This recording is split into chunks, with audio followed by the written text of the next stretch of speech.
Boo-phooey. The phrase boo-phooey comes from a children's book the author's mother used to read to him in his youth. The book was called The Thing in Dolores's Piano. It was the story of young Dolores, who played the piano so terribly that the dough note came out and begged her to stop. When she wouldn't, the dough note locked the keyboard. Dolores couldn't play a single note. But Dolores was 8 and refused to surrender to the will of others.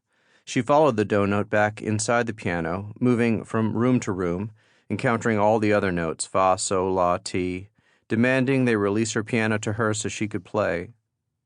Each note refused. Dolores felt an unfamiliar emotion, despair. It was a feeling she rejected as any strong-willed child would. Inside a pitch-black room, Dolores discovered something. A note so monstrous, the other notes had locked it away.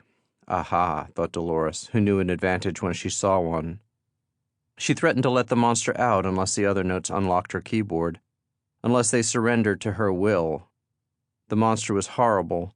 The monster was terrifying. The other notes had no choice but to concede. They unlocked the piano. Dolores had won. She returned to the outside world and resumed her assault on music itself. At which point a chorus of voices rose from the piano. They shouted as one, and what they shouted was, "Boo-phooey." By which they meant, "We don't like the way the story has ended. You were a bad sport and a bully, you forced your will on us, and we don't think that's right." By which they meant, life is unfair. The author's son says this a lot. He, too, is 8. "That's not fair," he says. By which he means, "I didn't get what I wanted," or "My sister got to do something that I didn't." This idea of fairness exists nowhere else in the animal kingdom. The dinosaurs went extinct, and none of them said boo-phooey. The last dodo passed from the face of the earth, and none of them said boo-phooey.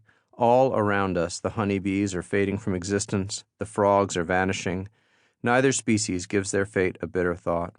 Imminent danger they understand. Mortality is beyond them. We discuss their lives and deaths in terms of numbers. 3,000 African elephants remain in the wild, 200 snow leopards.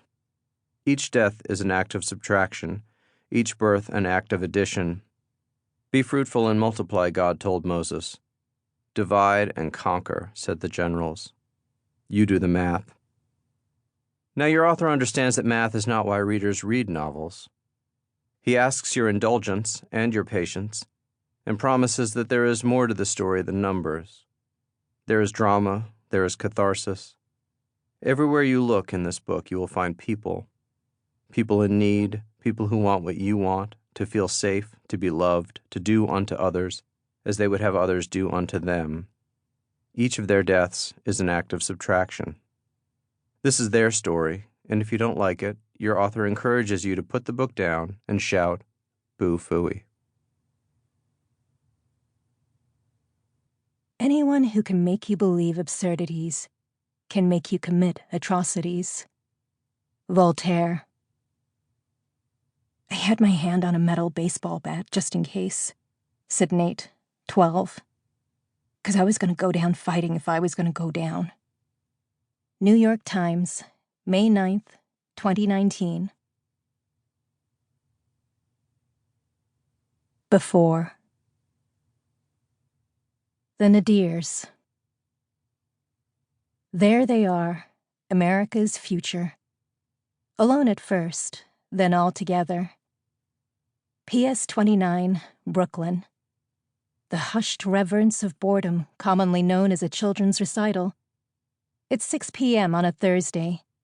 The elementary school auditorium is like a chapel, a non-denominational holy space where adults congregate to worship the promise of their young. Piano, dance troupe, Mozart violin screech, inappropriately suggestive pop ballad, ginger magician. It's April 2009, and the stock market is spiraling. Parents sit on folding chairs, trying to shake off the muffled outrage of their commute long enough to experience the emotional transcendence of actually being present, while at the same time recording young Sasha or Liam or Nicole's musical efforts onto a digital medium, never to be seen again. Beside them, older siblings slump,